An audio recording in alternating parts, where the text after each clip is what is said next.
torch of freedom burn.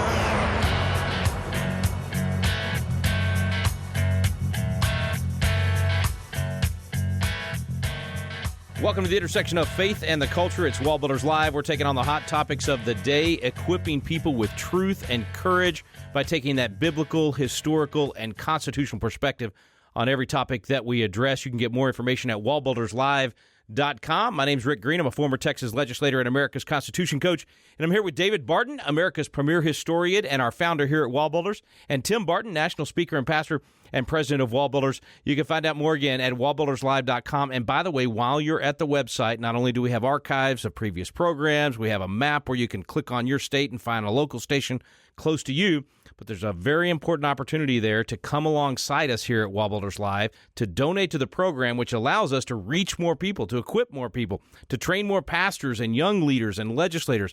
Every donation you make at wallbuilderslive.com is helping to restore our constitutional republic. So be sure and take time to do that today. If the Lord puts that on your heart, we would love to have you come alongside us, locking shields with us, being a part of the team. And guys, we got a lot of people that have been donating from across the country. Some do $5, some do $500. It's whatever they can do, but it definitely helps us to add stations, helps us to reach more people. Yeah, it's something that is probably underestimated the value of in this modern culture. We've mentioned before that dealing with cancel culture and with people that are literally trying to shut down conservative voices, there's not a lot of space in big tech, in some of the current political environment for people who believe in biblical truth, who stand for traditional values, who uphold the U.S. Constitution and try to teach and train the next generation for that. And so this is something where we tell people often when we have even guests on and we interview, we tell them, hey, this is a great organization to give to donate to, go buy this book, go support them. Because if we don't support people who are doing the things, standing for the values, the principles, the biblical truth that we believe in, if we're not supporting them in those efforts, then some of those things might deteriorate and dry up, and America would not be better off for it. That's why there's a lot of conservative organizations and even personalities and outlets that I give to a lot of these different organizations, not because I even have a chance to listen to all of their news outlets or radio broadcasts or read their articles, but because I support what they are doing and want to continue helping them as they fight and engage the culture. And that's certainly something that people that are supporting WallBuilders Live, that are donating to the radio program, all that we're doing to try to help educate and inform Americans, they are helping make a difference in that cultural battle for biblical truth, for constitutional understanding.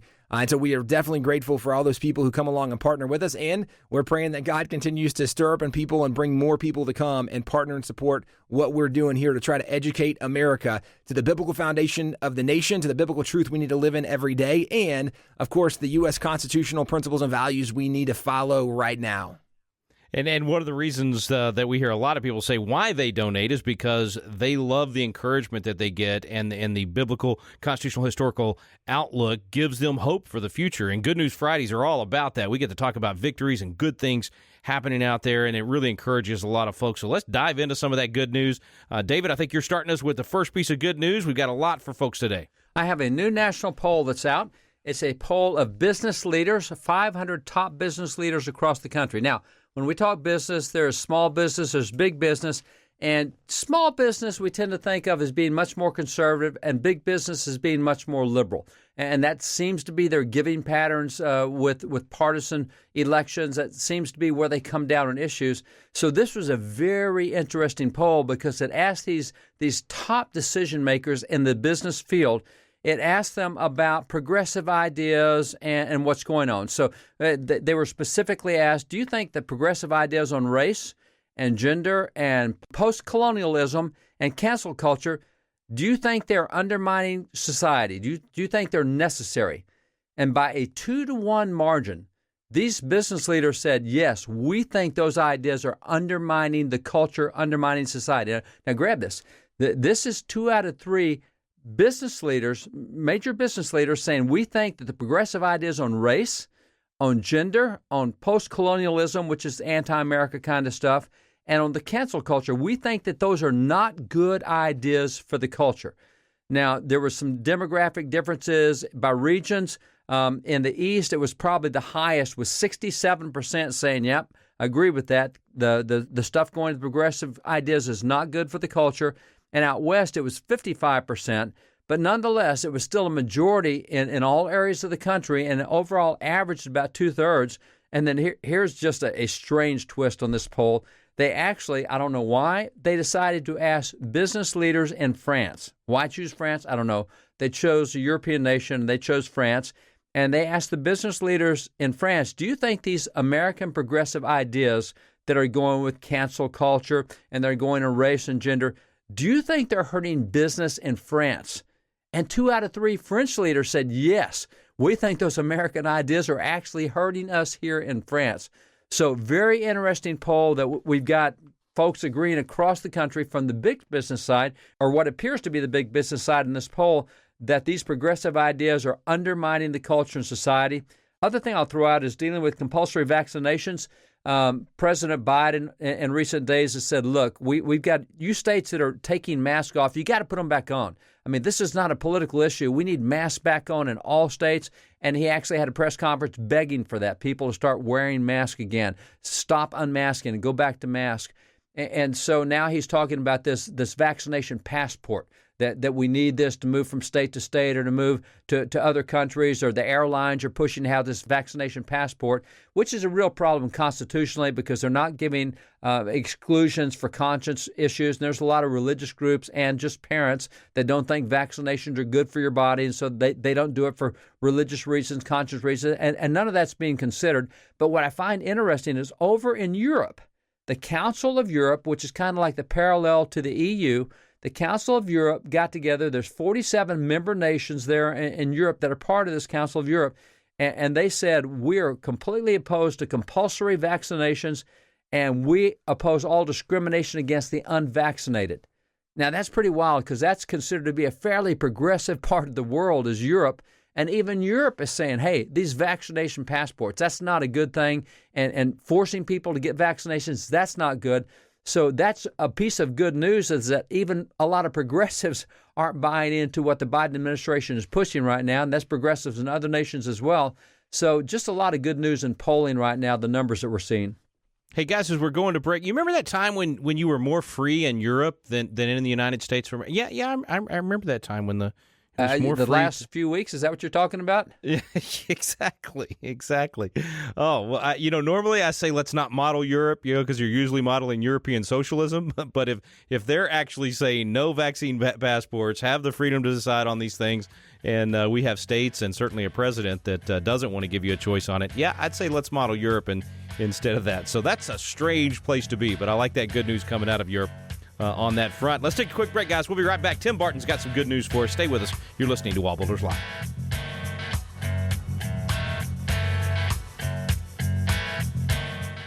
Hey guys, we want to let you know about a new resource we have at WallBuilders called The American Story. For so many years, people have asked us to do a history book to help tell more of the story that's just not known or not told today, and we would say very providentially in the midst of all of the new attacks coming out against America, whether it be from things like the 1619 Project that say America is evil and everything in America was built off slavery, which is certainly not true, or things like even the Black Lives Matter movement, the organization itself, not the statement Black Lives Matter, but the organization that says we're against everything that America was built on, and this is part of the Marxist ideology. There's so many things attacking America. Well, is America worth defending? What is a true story of America? We actually have written and told that story, starting with Christopher Columbus, going roughly through Abraham Lincoln. We tell the story of America not as the story of a perfect nation or a perfect people, but the story of how God used these imperfect people and did great things through this nation. It's a story you want to check out. WallBuilders.com, The American Story. We're back here on WallBuilders Live, Good News Friday, and Tim Barton's got the next piece of good news. Tim. All right, guys, this one is coming out of Georgia, where just a couple of weeks ago, Georgia Governor Brian Kemp signed SB 202, and it is a law to secure elections. Now, in the midst of this, there's a lot of people who have grumbled and complained, and a lot of those people, generally speaking, were on the liberal side, on some mainstream media news outlets who said this is terrible. One of the arguments that's been going on for the last couple of weeks is that requiring voter ID is a form of voter suppression. Now, that's utter nonsense for lots of reasons, but here's the breakdown of what SB 202 that Governor Kemp signed into law will actually do.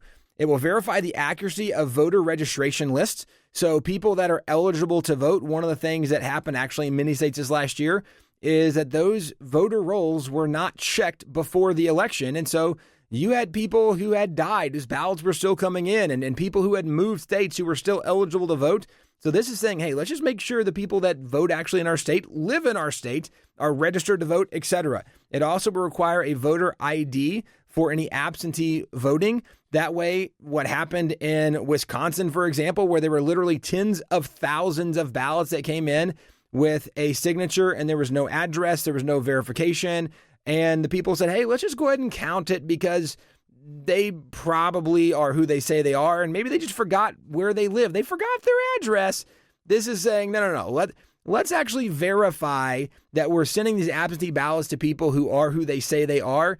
In the midst of this, they said they're not going to do a mass mail-out ballot, which is actually one of the things that in House Bill 1 in the U.S. Congress, they're proposing is that everybody in America should have a ballot mailed to them. So Georgia's saying we're not going to do that in our state.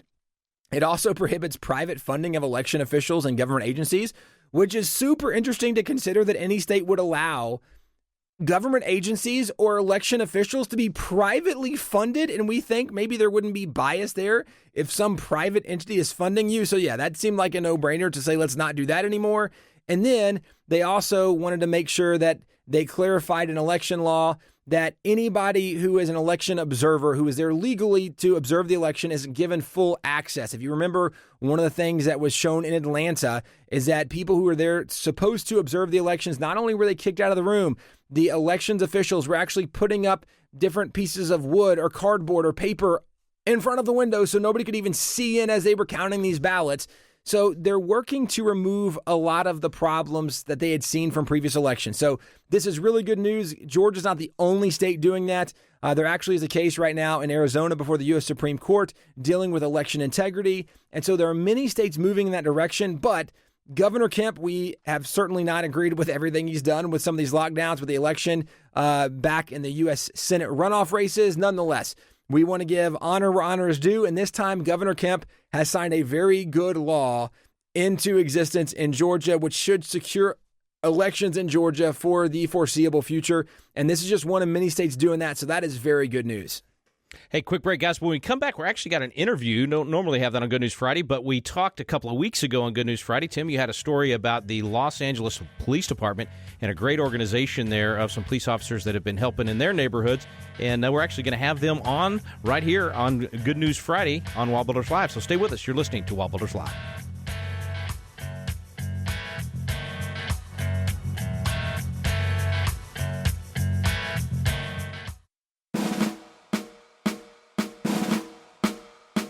This is Tim Barton from WallBuilders with another moment from American history. Alexis de Tocqueville, a political official from France, traveled to the United States in 1831 and penned his observations in the now famous book Democracy in America. Being from France, what he found in America was completely unexpected to him. He reported, upon my arrival in the United States, the religious aspect of the country was the first thing that struck my attention. And the longer I stayed there, the more I perceived the great political consequences resulting from this. In France, I'd almost always seen the spirit of religion and the spirit of freedom marching in opposite directions. But in America, I found that they were intimately united and that they reigned in common over the same country. De Tocqueville recognized that it was biblical Christianity and the morals it produced that made America great. For more information about Alexis de Tocqueville and the positive influence of Christianity in early America, go to wallbuilders.com. Welcome back to WallBuilders Live. Thanks for staying with us today. Officer Ken Liu is with us from the LAPD. We actually talked about this story on our Good News Friday a few weeks back. Ken, appreciate your time, man. Thanks for calling in today. Thank you, Rick. Thank you for having me on. Well, you guys are doing incredible work. Badgeofheart.org. Badgeofheart.org is a website where people can go to donate. Tell us a little bit about how this got started and why you guys decided to take this extra step. You're already serving the community, already serving the people, but you saw another way to help. Yeah, exactly. Thank you. I've been a police officer for the city of LA for about 31 years, and in that time, I work various assignments, but the majority of my assignments is a field training officer. Basically, what we do is go out there and train new officers. With that being said, LA is a big city, and we have bad neighborhoods, good neighborhoods, but the majority of my tour was actually in a bad neighborhood. So I saw a lot of families struggling, a lot of families going through some tough times. And, a lot of times the families that we deal with is not all bad. A lot of times they call for just needing a little bit of help or some guidance. And with that being said, I saw a lot of families needing food, clothes, and such.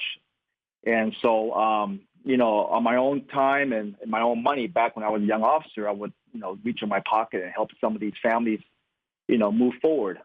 As I gotten older, I saw an opportunity about 7 years ago to start a nonprofit to continue my journey. So we started in 2014, and okay, wait, I got to stop you. I got to stop you there, officer, because this is amazing to me. I mean, first of all, you guys are, my brother-in-law is a sergeant in Grand Prairie. I see the sacrifice, I see the risk, the pain, all of the things that you go through as officers. I see it in my sister's eyes every time.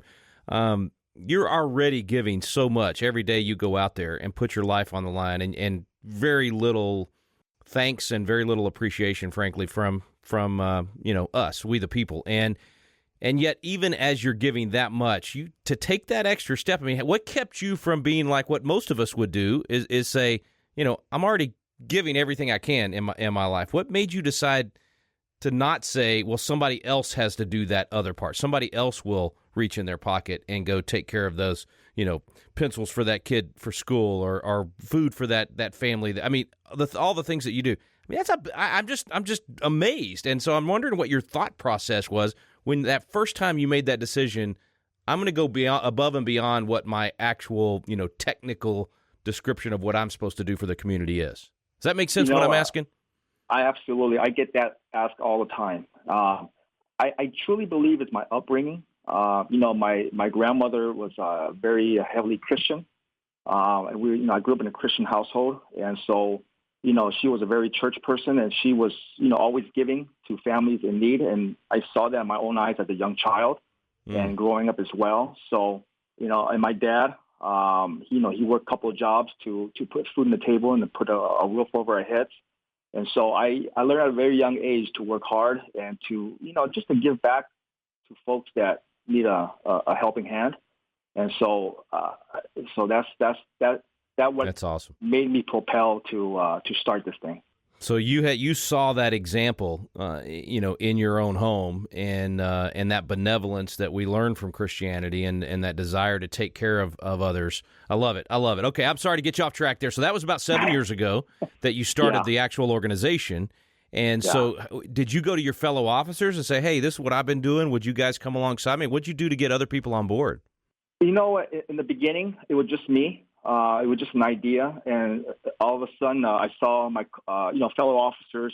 They were watching and seeing what I was doing, and we got a little bit of coverage on TV because the news media here is like, hey, who's this guy who's an LAPD officer going out and doing all this stuff? So they kind of covered us, and so it went from me to now. I have several officers in the city of LA who do come across families in need. They reach out to us and say, hey, Ken, this is what we have.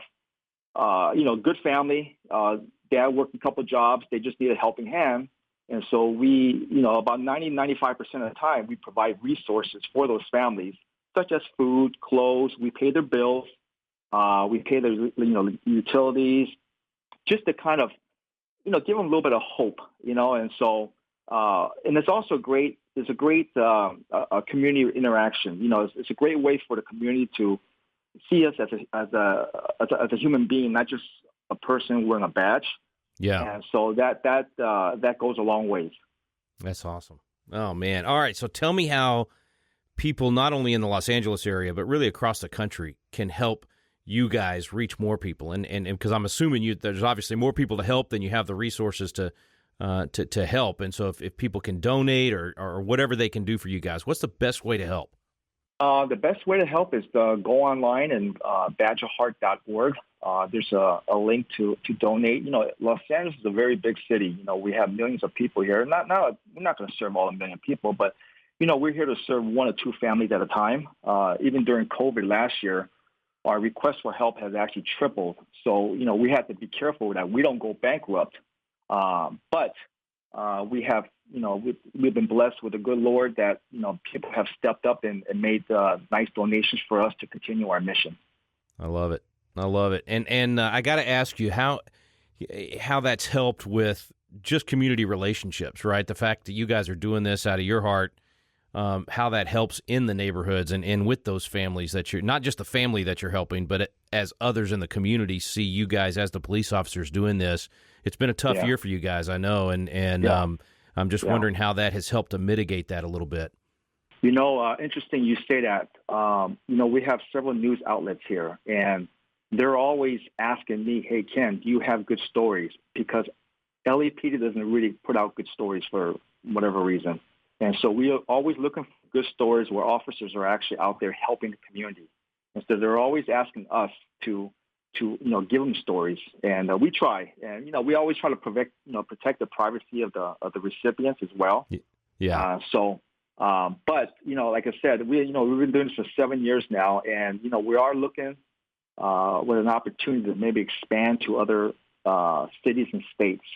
So, we're looking at that as well, because we have other people have reached out to us and say, how can we start Badge of Heart in our little community as well? Oh, that's interesting. Even that. So that's okay if we encourage officers across the country, if they want to contact you to see how they can duplicate what you've done there in their community. That's something you'd be willing to help with. Yeah, you know what? We got to be careful how fast we want to expand. We are looking into states like Arizona, Nevada, Montana, Idaho, Wyoming, maybe. So we are looking for something that's manageable for us as well. Yeah. Makes sense. Well, folks, badgeofheart.org is the website, badgeofheart.org. We'll have links today at wallbuilderslive.com to jump right over there. Officer, God bless you, man. Thank you for what you do every day on the job, but also this in addition to the job and just the example it sets. And just would love to see this duplicated all across the country. Really appreciate your time today. Yeah, let's exactly. Let's do this. Let's make a huge difference out there. Thank you. Amen. Appreciate it, man. Stay with us. We'll be right back with David and Tim Barton.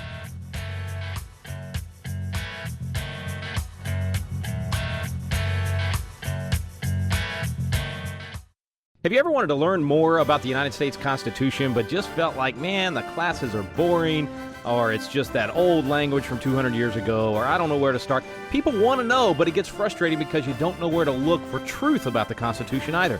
Well, we've got a special program for you available now called Constitution Alive with David Barton and Rick Green, and it's actually a teaching done on the Constitution at Independence Hall in the very room where the Constitution was framed. We take you both to Philadelphia, the cradle of liberty in Independence Hall, and to the WallBuilders Library, where David Barton brings the history to life to teach the original intent of our founding fathers. We call it the Quick Start Guide to the Constitution because in just a few hours through these videos, you will learn the Citizen's Guide to America's Constitution. You'll learn what you need to do to help save our constitutional republic. It's fun, it's entertaining, and it's going to inspire you to do your part to preserve freedom for future generations. It's called Constitution Alive with David Barton and Rick Green. You can find out more information on our website now at wallbuilders.com. We're back here on WallBuilders Live. Thanks for staying with us. Final piece of good news. Tim, you got a final piece for us? Yeah, I was talking at break and really wanted to point this out. One of the things that happened is in the 6th Circuit Court, which is the U.S. Court of Appeals up in Virginia, they ruled in favor of gun owners of America who were seeking an injunction to prevent the ATF from implementing a final rule incorrectly classifying bump stocks as machine guns. So one of the things that we were not very pleased with that happened under the Trump administration was the ATF, and this was, again, part of the Trump administration where we were critical of things that we thought were not good. We certainly praised when we thought was right. But this is an area we were very critical of that was very detrimental to the Second Amendment, saying that bump stocks made guns machine guns, therefore bump stocks should be illegal, etc. Anybody that's really been around guns a long time, if you've been around a bump stock, you know that does not make it a machine gun. Bump stocks do not make the gun inherently more accurate, which therefore doesn't make it necessarily more dangerous either way. So at least in this case, it is good news. The Sixth Circuit has come in for gun owners of America, giving them an injunction to not classify bump stocks as machine guns with the ATF. Now, this is not a resolved case. It will still go further. But at least at this point, this is very good news coming from the Sixth Circuit. All right, that's all the time we have for good news today. There's more good news at our website, wallbuilderslive.com. Go into the archives, get some of those Friday programs for some more encouraging news. And as we mentioned at the top of the program, we would love for you to come alongside us and help us spread this good news, teach this truth to as many people as possible. You can do that by going to wallbuilderslive.com and making a one-time or monthly contribution.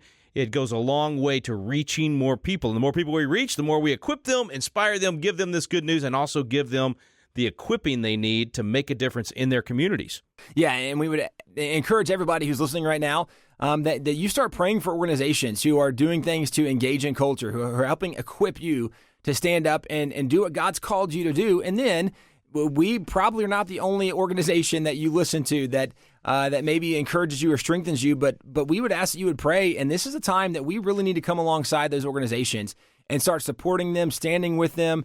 Just knowing the battles that we are dealing with in culture, knowing where big tech is, knowing some of the cancellations we are already seeing, we want to make sure that we do a good job supporting those organizations. And if in the midst of your prayer, God leads you to want to give to WallBuilders Live, we would certainly welcome that. And we are very grateful for all of those who already do give and support us.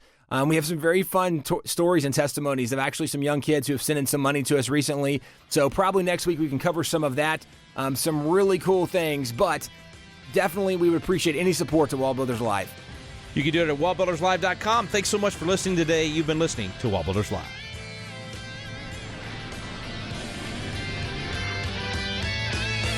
We stand under